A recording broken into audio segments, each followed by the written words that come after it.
ചെടികളോടുള്ള ഇഷ്ടം ഇന്നും ഇന്നലെയൊന്നും തുടങ്ങിയതല്ല. ചെറുപ്പം മുതലേ എനിക്ക് ചെടികൾ ഒരുപാട് ഇഷ്ടമാണ്. ഒരുപാട് ചെടികൾ ഞാൻ നട്ടുപിടിപ്പിക്കുമായിരുന്നു. ആ ഒരു ഇഷ്ടം കൂടിയതല്ലാതെ ഇപ്പോഴും ഒട്ടും കുറഞ്ഞിട്ടില്ല.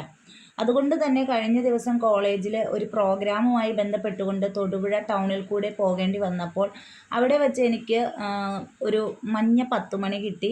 ആ ഒരു മഞ്ഞ 10 മണി ഇന്ന് രാവിലെ അതിലൊരു ചെറിയ പൂവുണ്ടായി നിൽപ്പുണ്ട് കേട്ടോ. അപ്പോൾ അതപ്പോൾ തന്നെ കളക്ട് ചെയ്ത് ഞാനത് വീട്ടിൽ കൊണ്ടുവന്ന് നട്ടുപിടിപ്പിച്ചു. പുതിയ പുതിയ ചെടികൾ അല്ലെങ്കിൽ എൻ്റെ കയ്യിലില്ലാത്ത വെറൈറ്റി ചെടികൾ കാണുമ്പോൾ എനിക്ക് അത് എങ്ങനെയെങ്കിലും അത് കളക്ട് ചെയ്യണമെന്നുള്ളത് ഭയങ്കര ആഗ്രഹമാണ്. അപ്പോൾ ആ ഒരു ആഗ്രഹത്തിൻ്റെ പുറത്ത് ആ മഞ്ഞ 10 മണി കണ്ടപ്പോൾ തന്നെ ഞാൻ അവിടെയുള്ള ആ ചേട്ടനോട് ചോദിച്ചിട്ട് ഞാൻ ആ 10 മണിയിൽ നിന്ന് ഒരു കമ്പ് പൊട്ടിച്ച് കൊണ്ടുവരികയാണ് ചെയ്തത്.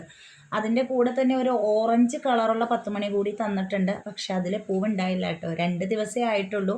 പിന്നെ 10 മണി പെട്ടെന്ന് പൂവുണ്ടാവുമല്ലോ. ആ കമ്പിലുണ്ടായിരുന്ന ഒരു ചെറിയ മൊട്ടാണ്. ആ മൊട്ടാണ് ഇന്ന് രാവിലെ വിരിഞ്ഞ് നിൽക്കുന്നത്. അപ്പോൾ പുതിയ പുതിയ ചെടികൾ എവിടെ കണ്ടാലും എനിക്കത് ഇഷ്ടമാണ്. ഞാനത് കളക്ട് ചെയ്യാൻ മാക്സിമം ശ്രമിക്കും. എവിടെ നിന്ന് കിട്ടിയാലും ചെടികൾ ഞാൻ കൊണ്ടുവന്ന് വളരെ ശ്രദ്ധിച്ചത് നട്ടുപിടിപ്പിക്കുകയും ചെയ്യും.